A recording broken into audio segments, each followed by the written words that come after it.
বন্ধুরা,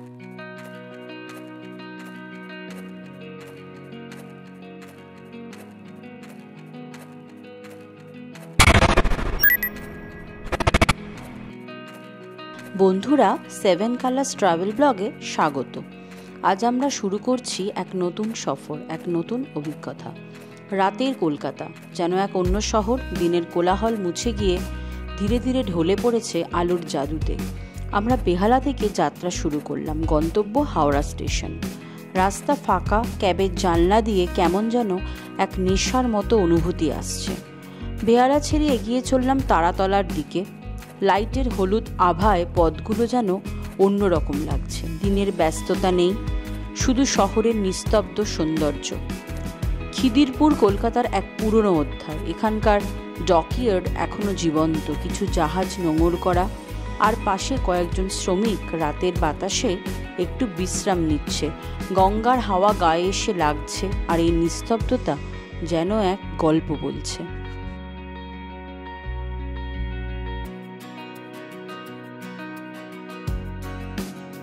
এগিয়ে চললাম দ্বিতীয় হুগলি ব্রিজ অর্থাৎ বিদ্যাসাগর সেতুর দিকে। একে একে স্ট্রিট লাইট পেরিয়ে সামনে উঁচু হয়ে দাঁড়িয়ে আছে এই বিশাল ব্রিজ। সেতুর গায়ে ঝুলন্ত আলোয় মোড়া তারগুলো যেন আকাশের তারা ছুঁতে চায়। নিচে বয়ে চলেছে হুগলি নদী। তার কালো জলের ওপরে এই শহরের আলো এক রহস্যময় প্রতিফলন তৈরি করেছে। ক্যাব এখন ব্রিজের মাঝখানে, চারপাশে রাতের আলোতে জ্বলজ্বল করছে শহর। একদিকে কলকাতা, অন্যদিকে হাওড়া। এই সেতু যেন শুধু দুই শহরকে নয়, দুই সময়কে একসঙ্গে বেঁধে রেখেছে। স্টেশনের দিকে এগিয়ে যেতে সেই চিরচেনা কোলাহল। রাত যত গভীরই হোক, হাওড়া স্টেশনের ব্যস্ততা কখনোই কমে না। কেউ দূরপাল্লার ট্রেন ধরতে ছুটছে, কেউ ট্রেন থেকে নেবে বাড়ির পথে। এই শহর রাতেও জেগে থাকে এক অলৌকিক সৌন্দর্যকে নিয়ে। হাই ফ্রেন্ড, শাশ্বতী আবার চলে এসেছে তোমাদের সামনে নতুন ডেস্টিনেশন নিয়ে। তোমরা এতক্ষণে থাম্বনেল দেখে বুঝেই গেছো আমরা অ্যাকচুয়ালি কোথায় যেতে চলেছি। তো আমাদের এইবারের ডেস্টিনেশন হচ্ছে দারিংবাড়ি। তো দেখো, ঘড়িতে এখন 11টা, রাত্রির 11টার সময় আমরা হাওড়া স্টেশনে এসে দাঁড়িয়ে আছি। আমরা চেন্নাই মেলের জন্য ওয়েট করছি, যেটা টাইমিং আছে 11:45। কালকে এই মেলটা আমাদের সকাল 8:30টায় নামাবে। তার জন্য বন্ধুরা আমরা এই 11টার সময় হাওড়া স্টেশনে এসে পৌঁছেছি। আর এই ট্যুরটা কিন্তু শুধু আমি আমার হাবির সাথে করছি না, এর সঙ্গে রয়েছে আমার শাশুড়ি মা আর শ্বশুরমশাই, তারা একটু দূরে দাঁড়িয়ে আছে। তো আমরা বন্ধুরা হাঁটতে হাঁটতে এদিকটায় এসে তোমাদের সাথে কথা বলছি। সব থেকে এটার মেন অ্যাট্রাকশন হলো তার সঙ্গে আমরা আরও একটা জায়গা ভিজিট করব। সেটা জানতে চাইলে অবশ্যই আমাদের চ্যানেলে চোখ রাখো। আর তোমাদের ডিটেল ইনফরমেশন দেওয়ার জন্য জানিয়ে রাখি, যারা এই চেন্নাই মেলটা ধরবে এটা কিন্তু রাত্রির 11:45 ছাড়ে, যেটা কালকে গিয়ে সকাল 8:30টার সময় নামাবে। আর নামাবে হচ্ছে ব্রহ্মপুর স্টেশনে। তো বন্ধুরা, ফাইনালি তোমরা আমাদের সাথে অবশ্যই থাকো। কিপ ওয়াচিং 7 কালার্স, আর কমেন্ট, লাইক, শেয়ার করতে কিন্তু একদম ভুলবে না।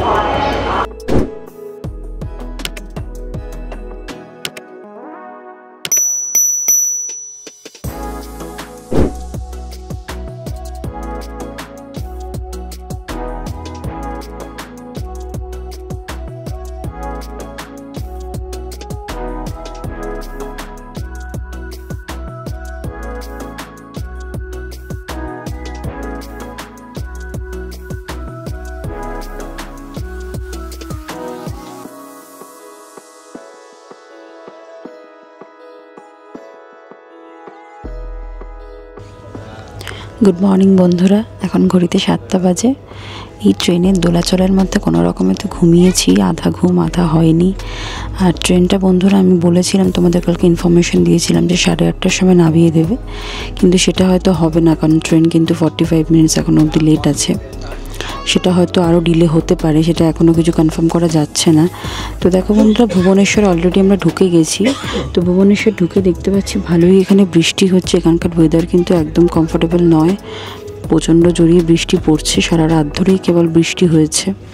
তো এখন এই বৃষ্টিময় সকালে শুভেচ্ছা জানালাম তোমাদের সবাইকে, এবং এই নিয়ে এখন যাত্রা করছি। দেখা যাক ব্রহ্মপুর নেবে আমাদের ওয়েদার কীরকম পাই। তোমরা একটু প্রে করো যেন ভালো ওয়েদার আমরা পাই। ভালো ওয়েদার পেলে তোমাদেরকে আমরা ভালো ভালো ঘুরে আপডেট দিতে পারবো।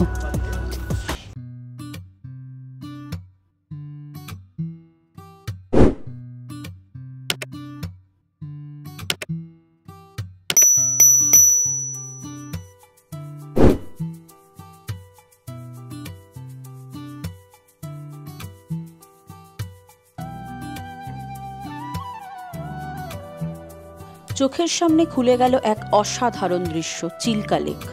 ভারতের বৃহত্তম খাড়ি জলাভূমি, যেখানে জল আর আকাশ একসাথে মিশে গেছে দিগন্তের সীমানায়। জানলার ধারে বসে দেখতে পেলাম শান্ত নীল জলরাশি, যেখানে ছোট ছোট নৌকা ভাসছে, দূরে কোথাও পরিযায়ী পাখির দল উঠছে। হালকা রোদ পড়ে জলের উপর এক রূপকথার মতো আভা তৈরি করেছে। চিল্কার সৌন্দর্য যেন মনকে মুগ্ধ করে দেয়। এমন দৃশ্য ট্রেনের ভ্রমণকে আরও স্মরণীয় করে তোলে। তোমরা কি কখনো চিল্কা লেক দেখেছো ট্রেন থেকে? কমেন্ট করো। আর যদি এমন সুন্দর ভ্রমণের অভিজ্ঞতা পেতে চাও, তাহলে অবশ্যই সাবস্ক্রাইব করো 7 কালার্স ট্রাভেল ব্লগ।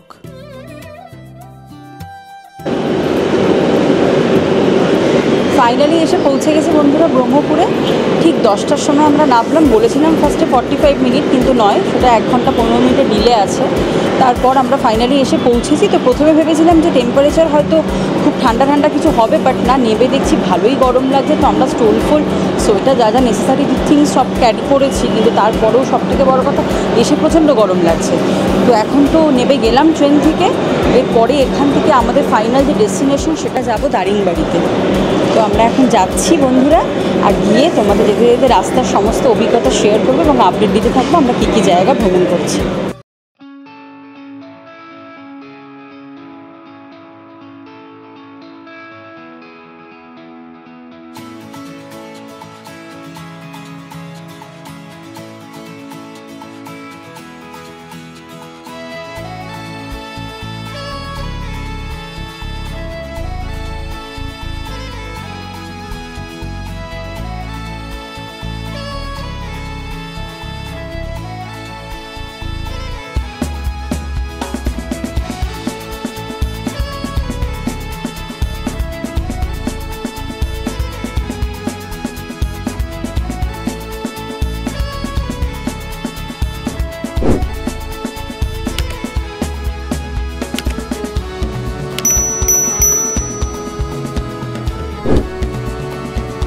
ব্রহ্মপুর থেকে নেবে আমরা এখন চলে এসেছি বাস ধরার জন্য। আমরা এখানে ওয়েট করছি একটা জায়গা, স্টেশন থেকে বেরিয়ে এসে অনেকটা দূরেই। তো বন্ধুরা, এখান থেকে 122 কিলোমিটার দূরত্ব কিন্তু দারিংবাড়ি। তো এটার তোমাদেরকে আমি ইনফরমেশনের জন্য দাঁড়িয়ে রাখলাম। যারা যেতে ইচ্ছুক, যারা ব্রহ্মপুর স্টেশনে নেবে, তাদেরকে তোমরা অনেক রকম এখানে মাধ্যম আছে, গাড়ি নিতে পারো, বাস আছে, অটো আছে, ক্যাব আছে। দূরত্বটা কিন্তু 122 কিলোমিটার। শহরের ব্যস্ততা ছেড়ে আমরা এগিয়ে চলেছি প্রকৃতির কোলে, দারিংবাড়ির পথে।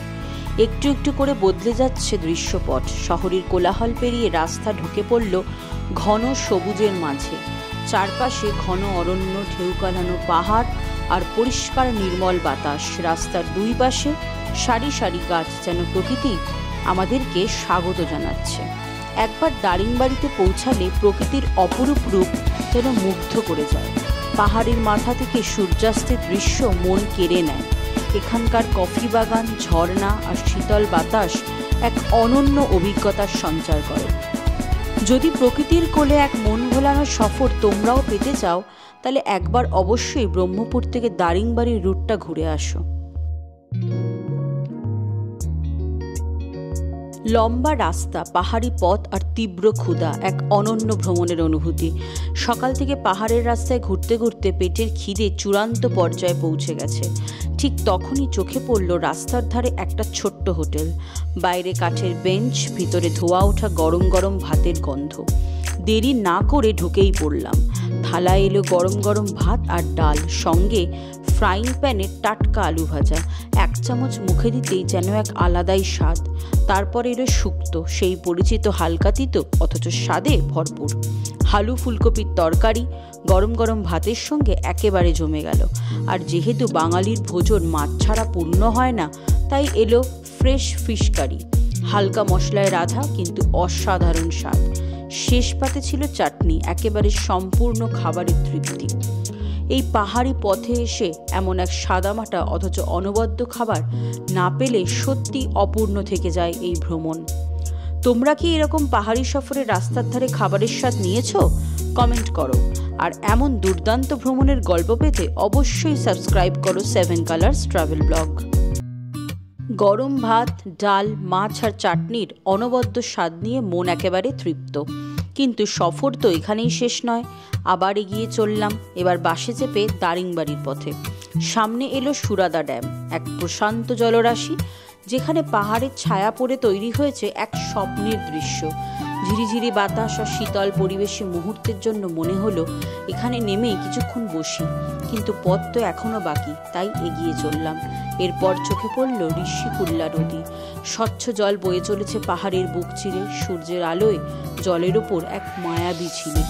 এই নদী শুধু প্রাকৃতিক নয়, আধ্যাত্মিকভাবেও অনেক গুরুত্বপূর্ণভাবে বহন করে।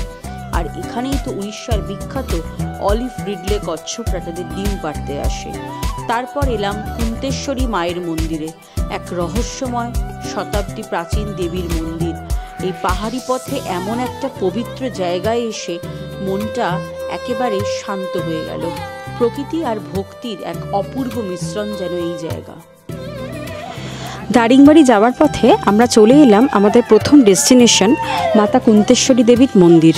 যে মন্দিরে এখান থেকে বন্ধুরা দেখা যাচ্ছে যে সিঁড়ি দিয়ে এইভাবে উঠতে হবে, আর এটা মোস্ট প্রবাবলি নামার সিঁড়ি। তো আমরা এখন যাত্রা করব মা কুন্তেশ্বরী মন্দিরে এবং তোমাদের সাথে পুরো গল্পটা শেয়ার করব, অ্যাকচুয়ালি মন্দিরের অজানা তথ্যটি কী। উড়িষ্যার সবুজ পাহাড়ের মাঝে লুকিয়ে আছে এক অনুভূতি জাগানো মন্দির, কুন্তেশ্বরী মায়ের মন্দির। কুন্তেশ্বরী দেবীর মন্দির অবস্থিত উড়িষ্যার গঞ্জাম জেলার পাহাড়ি পথে, ব্রহ্মপুর থেকে দারিংবাড়ি যাওয়ার পথে। শুধু প্রাকৃতিক সৌন্দর্য নয়, এর সাথে জড়িয়ে আছে ইতিহাস, লোককথা আর দেবীর অপার শক্তির গল্প। প্রাচীন কাহিনী অনুযায়ী এই মন্দিরের দেবী হলেন দুর্গার এক রূপ। কথিত আছে দেবী এখানে বিশেষ শক্তি নিয়ে অধিষ্ঠিত, আর তারই আরাধনায় ভক্তদের মনোবাঞ্ছা পূর্ণ হয়। স্থানীয় বিশ্বাস মানুষ মনে করেন এই দেবী ভয়কে দূর করেন এবং তাদেরকে রক্ষা করেন। মন্দিরের চারপাশে পাহাড়, সবুজ গাছগাছালি আর পাখির ডাক এক শান্ত ও রহস্যময় পরিবেশের তৈরি করে। এখানে এলেই মনে হবে প্রকৃতি তার আধ্যাত্মিক শক্তি একসাথে মিশে আছে। মন্দিরের চূড়া থেকে দূরে চোখ রাখলেই দেখা যায় পাহাড়ের পাদদেশ দিয়ে প্রবাহিত হলো ঋষিকুল্লা নদী। ভক্তরা বিশ্বাস করে এই নদীর জল পবিত্র, আর এখানকার প্রকৃতি যেন দেবীর আশীর্বাদেই এত সুন্দর। এই অসাধারণ দৃশ্যগুলো আমাদের ক্যামেরায় বন্দী, আর তোমাদের জন্য রইল এক অপূর্ব ভ্রমণের অভিজ্ঞতা।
বাসের জানলা দিয়ে ঠান্ডা বাতাস এসে লাগছে, আর সন্ধ্যার আলো আস্তে আস্তে গাঢ় হচ্ছে। পাহাড়ি পথের রহস্যময় শীতলতা আমাদের ভ্রমণের অভিজ্ঞতাকে আরও আনন্দময় করে তুলছে। যতই আমরা দারিংবাড়ির দিকে এগোচ্ছি, চারপাশের প্রকৃতি যেন আরও মোহনীয় হয়ে উঠছে। দীর্ঘ পথ পেরিয়ে আমরা পৌঁছে গেলাম দারিংবাড়ির ইউটোপিয়া রিসর্টে।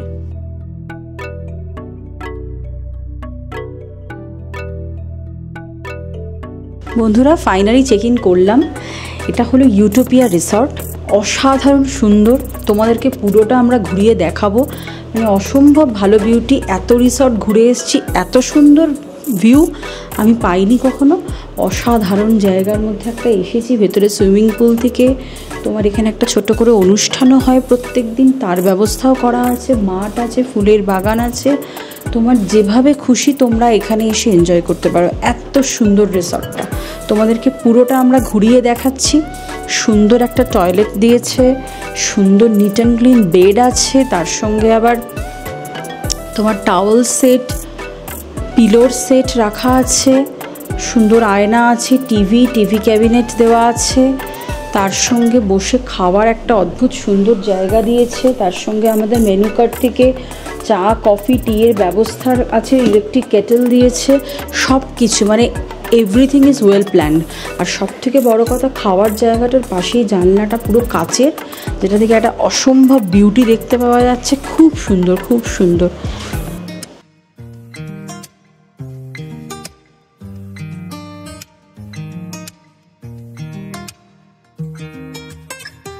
जरा मुस्कुरा दे, महका दे इस हवा को with your smile. One touch of your lips and the world flips and dances to your style. ज़माना है सुन रहा, तुझे सुन रहा, तुझे सुन रहा। काने कोई धुन जरा, कोई धुन जरा, कोई धुन जरा। जरा मुस्कुरा दे, महका दे इस हवा को with your smile. One touch of your lips and the world flips and dances to your style. कोई रोके न टोके न ऐसी हंसी को, hide it no fight it जब ऐसी खुशी हो। All it takes is a smile to change this world. क्या इरादे बता दे होठों से सभी को, dreams and your hopes तेरी बातों में ही हो। Now take your chance to change this world. ज़माना है सुन रहा, तुझे सुन रहा, तुझे सुन रहा। काने कोई धुन जरा, कोई धुन जरा, कोई धुन जरा। जरा मुस्कुरा दे, बहका दे इस हवा को with your smile. One touch of your lips and the world flips and dances to your style. जरा যাত্রার ক্রান্তি ভুলিয়ে দেবে এমন একটা জায়গাতেই এসে পৌঁছালাম। আমাদের রিসর্ট যেন প্রকৃতির বুকে এক শান্তির আশ্রয়। চারপাশে সবুজ ঘাসে ঢাকা বিস্তীর্ণ লন, ছকছকে ফুলের টব আর মাঝখানে কাছের বেঞ্চ। দুপাশে সুন্দর ডিজাইনের ব্যালকনিওয়ালা বিল্ডিং, যার প্রতিটি ঘর থেকেই সবুজ পাহাড়ের দৃশ্য দেখা যায়। সুইমিং পুলের চারপাশে সবুজ গাছপালা, পুলের পাশে বসে স্ন্যাক্স বা চা উপভোগ করার জন্য পারফেক্ট জায়গা। গরমের দিনে ঠান্ডা জলে ডুব দিয়ে আরাম করার মজা যারা পছন্দ করো, তাদের জন্য এই রিসর্ট স্বর্গের মতো। আজকের ভ্রমণ এখানেই শেষ, কিন্তু আরও অনেক কিছু বাকি আছে। একটা সুন্দর দিন কাটানোর পর এখন সময় একটু বিশ্রাম নেবার। আজ আমরা ঘুরে দেখলাম কুন্তেশ্বরী দেবীর মন্দির, দারিংবাড়ির পথে অপরূপ প্রাকৃতিক সৌন্দর্য আর আমাদের মনোরম রিসর্ট। সুইমিং পুল, সবুজ বাগান আর পাহাড়ের কোলে আমাদের আরামের ঠিকানাটা তোমাদের কেমন লাগলো বন্ধুরা? কমেন্ট জানাতে কিন্তু ভুলো না। কিন্তু গল্প এখানেই শেষ নয়। আগামী ভিডিওতে দেখাবো দারিংবাড়ির সকালের কুয়াশার চাদর, pine forest, hill view point, ঝর্ণা, আরও অনেক কিছু। তাই অবশ্যই চোখ রাখো 7 কালার্স ট্রাভেল ব্লগে। লাইক করো, কমেন্ট করো আর আমাদের চ্যানেলকে সাবস্ক্রাইব করতে ভুলো না। দেখা হবে পরের অ্যাডভেঞ্চারে। ততদিন ভ্রমণের স্বপ্ন বুনতে থাকো।